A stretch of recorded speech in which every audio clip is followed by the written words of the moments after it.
할렐루야. 미국 동부에 혹심한 눈보라가 몰아치는 가운데 기차가 제속도를 내지 못한 채 거북이처럼 조심스럽게 움직이고 있었습니다. 그런데 그 승객 가운데는 갓난 아기를 안은 한 여인이 있었습니다. 그녀는 자신이 내릴 역을 지나치지 않으려고 잔뜩 신경을 쓰고 있었습니다. 그때 한 신사가 여인에게 말합니다. 걱정하지 말라고. 내가 당신이 내릴 역 가르쳐 줄 거라고.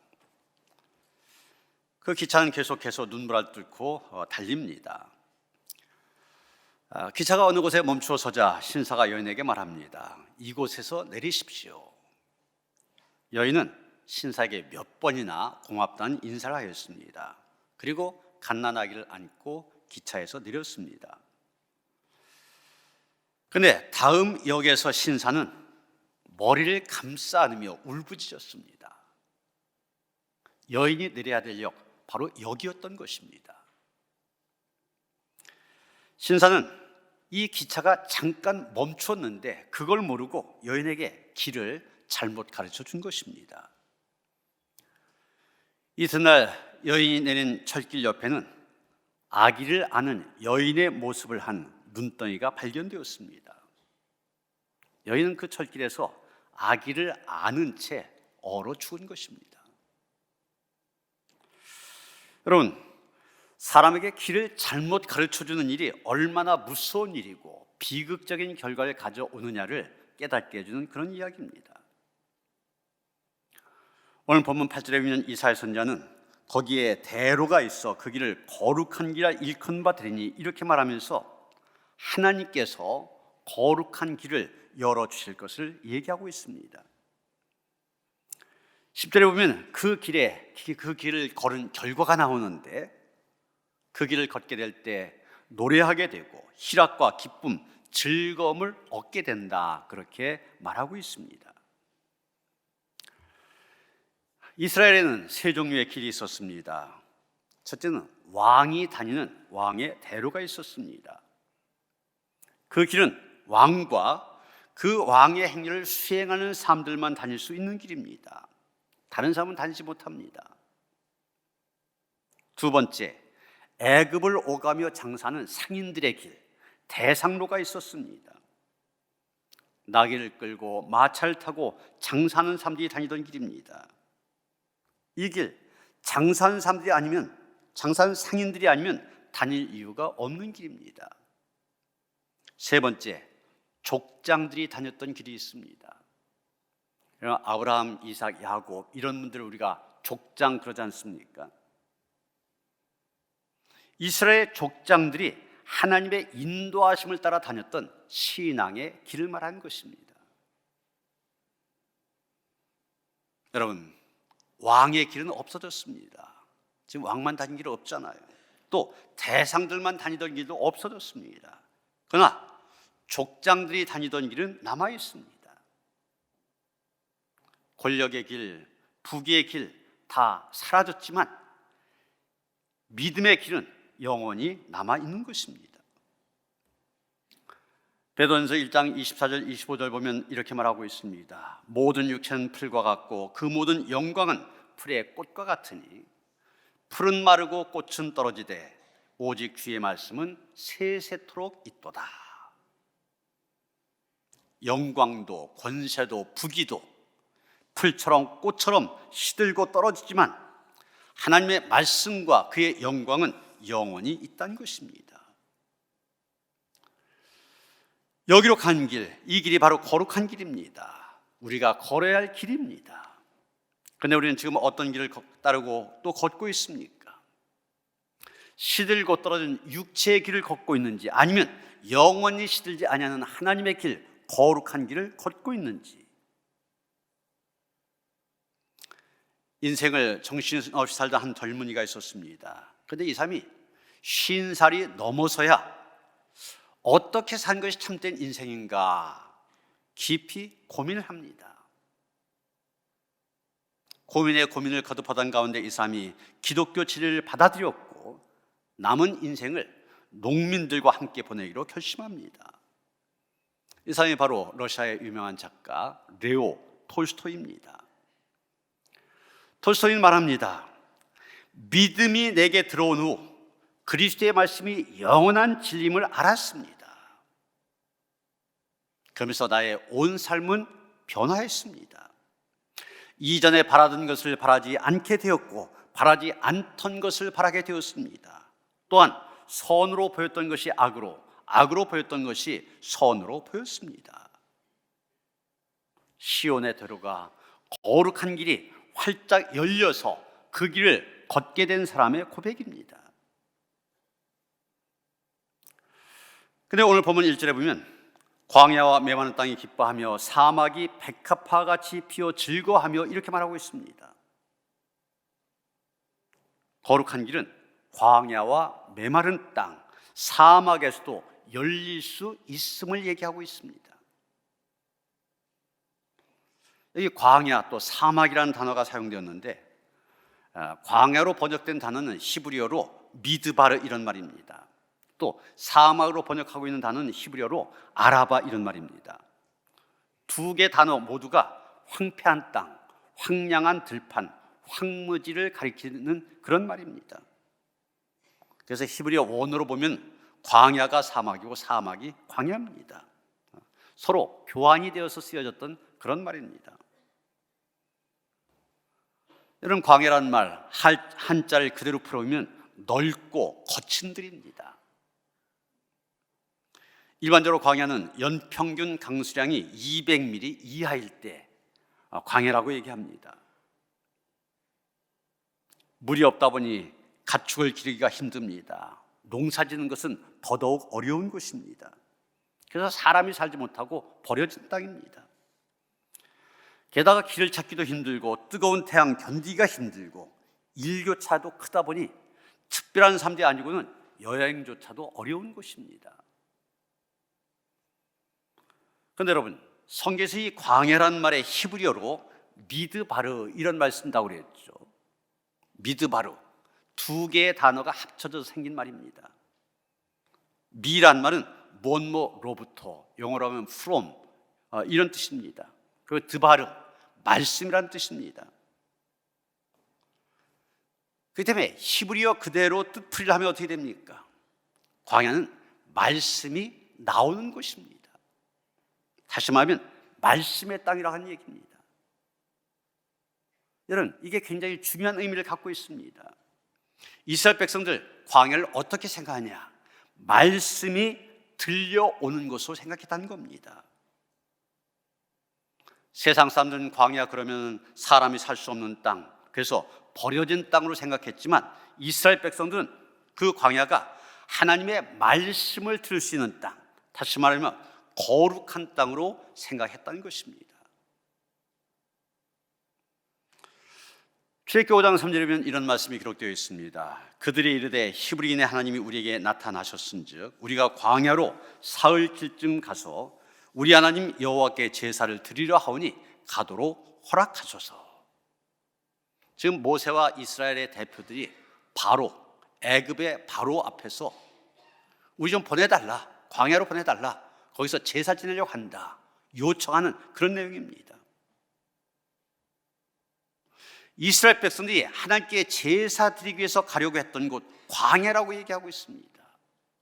그것도 광야로 사흘길이나 가야 된다, 더 깊은 광야로 가고자 했다는 얘기입니다. 왜 그랬습니까? 그곳에서 하나님께 제사를 드리며 하나님의 말씀을 듣고자 했기 때문입니다. 우리는 여기에서 거룩한 길이 광야와 메마른 땅, 사막에서도 열릴 수 있는 이유를 발견하게 됩니다. 이유는 다른 거 아닙니다. 바로 그 광야에서 하나님의 말씀을 들을 수 있기 때문입니다. 하나님의 말씀이 들려지는 말씀의 땅이기 때문에 그렇습니다. 하나님의 광야학교 이런 제목의 책이 있는데 고용환 목사님이라고 하는 분이 자신의 체험을 바탕으로 해서 쓴 일종의 간증집입니다. 이 책에는 이분이 겪은 고난의 이야기가 절절하게 쓰여져 있습니다. 어머니, 아내, 그리고 아들까지 사별했습니다. 정말 그 견디기 힘든 순간들, 그리고 교회를 개척하면서 겪었던 힘든 이야기들 숨막히도록 쓰여 있습니다. 이분도 그 어렵고 힘든 순간을 지나면서 하나님 참 많이 원망도 하였고, 하나님 나보고 어떡하라는 것입니까? 항변도 해보았답니다. 그러면서 하나님 앞에 기도하던 어느 순간 자기가 지금 광야에 서 있다는 사실을 깨닫게 됩니다. 그리고 이럴 때 어떻게 해야 됩니까? 물으면서 성경과 씨름을 시작했습니다. 결국 성령의 도우심으로 성경 안에서 답을 찾기 시작했습니다. 그러면서 자신이 영적으로 성장해 가는 것을 깨닫게 됩니다. 그래서 결국 그는 내가 광야 학교에 입학하게 된 것, 하나님께 감사하게 되었다는 것입니다. 여러분, 우리도 세상을 살다 보면 광야 같은 세월 겪게 됩니다. 그런데 세상적인 눈으로 보면 어떻습니까? 남다르게 재수 없다고 얘기합니다. 팔자가 사나워서 내게 이런 일이 생겼다고 얘기합니다. 그러나 믿음의 눈으로 우리가 바라볼 때 하나님께서 나를 광야 학교로 들여보내신 것을 알게 됩니다. 그 광야 학교에서 하나님의 말씀을 듣고 새 사람으로 변화가 되어지는 것입니다. 여러분, 지금 광야 같은 상황에 처해 있는 분이 있습니까? 하나님, 내게 왜 이렇게 힘들고 어려운 시련을 주시냐고 따지고 싶지 않습니까? 어서 이 고통에서 나를 벗어나게 해달라고 부르짖고 있지 않습니까? 지금 내가 광야에 서 있다는 사실 깨달으시길 바랍니다. 하나님께서 나를 광야 학교로 초대하셨다 아시길 바랍니다. 그리고 거기에서 말씀을 듣고 거기서부터 시작되는 거룩한 길 걸어가야만 됩니다. 유대인들이 그 구약 성경을 해설한 책 미드라시라고 있습니다. 거기 보면 이런 이야기가 나오고 있습니다. 어느 날 다윗 왕이 반지가 하나 갖고 싶었습니다. 그래서 반지를 만드는 세공사를 불러다가 말합니다. 날 위해서 아름다운 반지를 하나 만들어 달라. 그런데 거기에다 글자 하나를 쓰는데, 내가 승리를 거두고 너무 기쁠 때 교만하지 않게 하고, 내가 절망에 빠지고 시련에 처했을 때 용기를 줄 수 있는 그런 글자, 그런 글귀, 그것을 하나 넣어라, 이렇게 얘기합니다. 반지를 만든 세공사니까 반지는 쉽게 만들었습니다. 그런데 다윗이 얘기한 두 가지 의미를 갖춘 좋은 글귀, 어떤 것을 해야 될까 도대체 머리에 떠오르질 않습니다. 그래서 다윗의 아들 지혜의 왕이라고 하는 솔로몬을 찾아갑니다. 왕자님, 다윗 왕께서 기쁠 때 교만하지 않게 하고 절망에 빠졌을 때 용기를 주시는 그런 글귀를 이 반지에 새기라고 하시는데 어떤 글귀를 썼으면 좋겠습니까? 솔로몬이 잠깐 생각한 다음에 이렇게 말합니다. 이 또한 지나가리라. 라틴어로 et hoc transibit. 이 또한 지나가리라. 여러분, 그렇습니다. 우리가 지금 아무리 어려운 상황, 위기에 처했다 할지라도 지나갈 것입니다. 결국은 코로나19 사태도 끝날 때가 올 것입니다. 러시아와 우크라이나 사이의 전쟁으로 인한 경제적인 위기도 끝날 때가 올 것입니다. 지금 여러분 각자가 겪고 있는 힘든 일들, 그것이 남편이 병에 걸려서일 수도 있고, 자녀가 취업을 못해서일 수도 있고, 사업을 접은 데서 오는 것일 수도 있지만 그 어려움도 끝날 때가 올 것입니다. 다시 말해서 우리는 언제까지나 이 광야에 머무는 것이 아니라 이 광야를 벗어나게 될 때가 있다는 얘기입니다. 중요한 것은 이 광야 한복판에서 우리가 어떻게 하나님의 말씀을 듣고 하나님이 열어주신 거룩한 길을 가느냐 하는 것입니다. 아무것도 없고 또 없는 그 광야에서 하나님을 만나 어떻게 거룩한 삶의 길을 걸어가냐, 이것이 우리에게 중요한 과제인 것입니다. 그런데 3절에 보면 이사야서는 또 이렇게 말합니다. 너희는 약한 손을 강하게 하며 떨리는 무릎을 굳게 하며. 하나님께서는 약한 자를 강하게 하시어 거룩한 길을 걷게 하신다는 것입니다. 그렇습니다. 하나님께서 약한 손 강하게 해주실 것입니다. 떨린 무릎 굳게 해주실 것입니다. 광야에 꽃을 피우기 위하여 개간을 해야 되는데 손이 약하면 어떻게 일할 수 있습니까? 메마른 땅에 샘이 흐르도록 개간을 해야 되는데 무릎이 떨리면 어떻게 일할 수 있습니까? 그런데 하나님께서 약한 손을 강하게 해주시고 떨린 무릎을 붙들어 우뚝 서게 하셔서 거룩한 길을 걷게 하신다는 것입니다. 이 이사야 선지자가 하나님의 말씀을 외치던 그 당시 유다 백성들의 상황을 보면은 아수리의 침공을 받아서 삶의 터전을 잃어버린 상태입니다. 백성이 다 모든 희망을 잃고 절망 가운데 그날 살아가는 상태, 이게 바로 약한 손, 떨리는 무릎의 모습입니다. 그러나 그런 상황에서 겁낸 자들에게 말합니다. 굳세어라, 두려워하지 말라. 보라, 너희 하나님이 오사 보복하시며 갚아주실 것이라. 하나님이 오사 너희를 구하시리라. 그렇습니다. 겁을 내지 말아야 됩니다. 두려움은 믿음의 적입니다. 베드로가 배를 타고 가다가 한밤중에 물 위를 걸어오신 예수님을 보지 않습니까? 자기도 걷게 해달라고 그럽니다. 그리고 주님을 바라보며 물 위를 걸어갔습니다. 물 위를 걸어간다, 굉장한 일을 한 겁니다. 그런데 걷다가 순간 불어온 광풍과 파도를 바라보면서 두려움에 사로잡힙니다.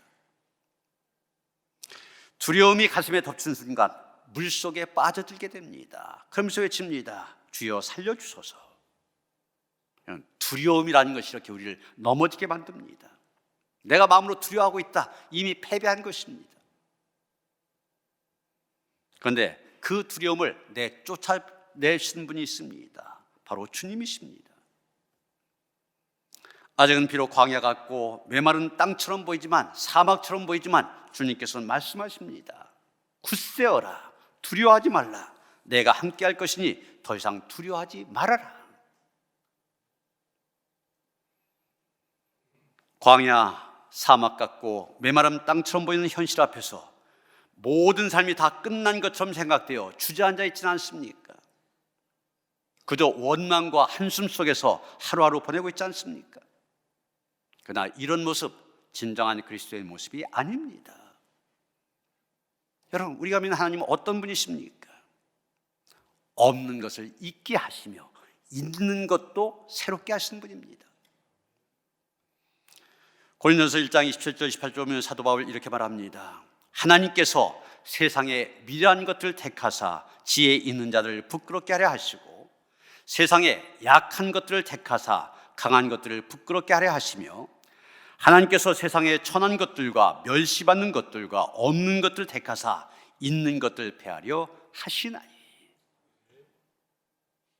우리의 믿음은 다른 거 아닙니다. 이 하나님을 믿는 것입니다. 이 하나님을 신뢰한 것입니다. 성 프란시스에게 어느 날 한 사람이 찾아와 물었습니다. 선생님은 그리스도의 기적을 나타내고 그리스도의 거룩한 영광을 나타내신 분입니다. 모든 사람들이 선생님을 만날 때 신선한 충격과 도전을 받고 생활에 변화를 가져오는데 그 비밀이 어디에 있습니까? 그랬더니 성 프란시스 빙긋이 웃으며 이렇게 대답했던 것입니다. 전능하신 하나님께서는 어느 날 이 지구상에 살고 있는 많은 사람들을 바라보셨습니다. 그리고 그 많은 사람들 중에서도 가장 연약하고 가장 무지하며 가장 미련한 나를 바라보셨습니다. 그 하나님의 불꽃 같은 눈동자가 내게 머물렀고 조용하고 세미한 음성을 들려주셨습니다. 내가 너를 통해 너를 통해 나의 지혜로움과 나의 능력을 나타내리라. 바로 이것이 하나님의 일을 감당하는 비밀입니다. 이렇게 얘기를 했던 것입니다. 그렇습니다. 사실 뛰어난 재능을 가진 사람, 그런 사람들이 주의 일을 감당해낼 때 사람들은 저 사람이 능력이 있어서 그 사람의 재능을 주목하게 됩니다. 또 그 사람도 하나님보다도 자기의 재주를 드러내려고 합니다. 그러나 하나님의 거룩한 능력을 경험한 사람은 자기의 재능을 자랑하지 않습니다. 겸손히 하나님의 말씀 앞에 무릎 꿇고 자신의 연약함을 고백합니다. 우리는 나의 강함만을 자랑하고자 하는 어리석음을 내려놓아야만 됩니다. 하나님은 약한 자를 통하여 강한 자를 부끄럽게 하시는 분이십니다. 중요한 것은 오늘 우리의 약함이 하나님의 손에 붙들리기만 하면 더 큰 힘이 되고 능력이 될 수 있다는 것입니다. 그러게 우리는 약한 자를 강하게 하신 주님, 그 주님을 바라며 거룩한 길을 걸어가야 됩니다. 약한 나로 강하게, 가난한 날 부하게, 눈먼 날 볼 수 있게 주 내게 행하셨네. 이 찬양이 우리의 고백이 되어야만 됩니다. 마지막으로 8절 보면 이사야 선지자는 말합니다. 거기에 대로가 있어 그 길을 거룩한 길이라 일컫는 바 되리니 깨끗하지 못한 자는 지나가지 못하겠고 오직 구속함을 입은 자들 위하여 있게 될 것이라. 우매한 행위는 그 길로 다니지 못할 것이며. 여기 오직 구속함을 입은 자들 그랬습니다. 구속함을 입은 자들이 거룩한 길을 걸 수 있다고 말합니다. 그런데 이 구속이란 말, 다시 사들인다, 이런 뜻을 갖고 있습니다. 빚을 갚기 위해서 어떤 물건을 팔았다든지 몰수당했다는 그런 의미가 있습니다. 그래서 이 구속이라는 말, 어떤 대가를 지불할 때 다시 잃었던 물건을 되찾을 때 쓰는 그런 말입니다. 여러분, 우리 인간 하나님께서 하나님의 형상대로 지으셨지 않습니까? 그런데 어떻게 됐습니까? 금단의 열매, 선악과를 따먹음으로 인하여서 모든 것을 사탄에게 팔아버리는 그런 결과가 되고 말았습니다. 그때부터 인류는 죄의 노예가 되어지고 심판을 받게 되어진 것입니다. 그런데 하나님께서 다시 사들이셨습니다. 하나밖에 없는 독생자 예수 그리스도를 대가로 하여 우리를 다시 사들이신 것입니다. 그래서 로마서 6장 20절 바울은 말합니다. 하나님의 용서의 선물을 받아들인 사람 누구나 죄에서 해방되고 구속자이신 그리스도의 종이 될 수 있게 된다는 것입니다. 영국의 위대한 설교자 스펄전 목사님이 하루는 새장 속에 들어있는 새를 괴롭히는 한 소년을 보게 됩니다. 얘야, 너 그 새를 어떻게 하려고 그러느냐? 이 아이가 말합니다. 이 새를 괴롭히면서 놀다가 죽일 거예요. 스펄전은 그 소년에게 2파운드를 주고 그 새를 산 다음에 널리 날려보냈습니다. 멀리. 이틀 후 부활절이었습니다. 예배에서 스펄전은 이렇게 설교했습니다.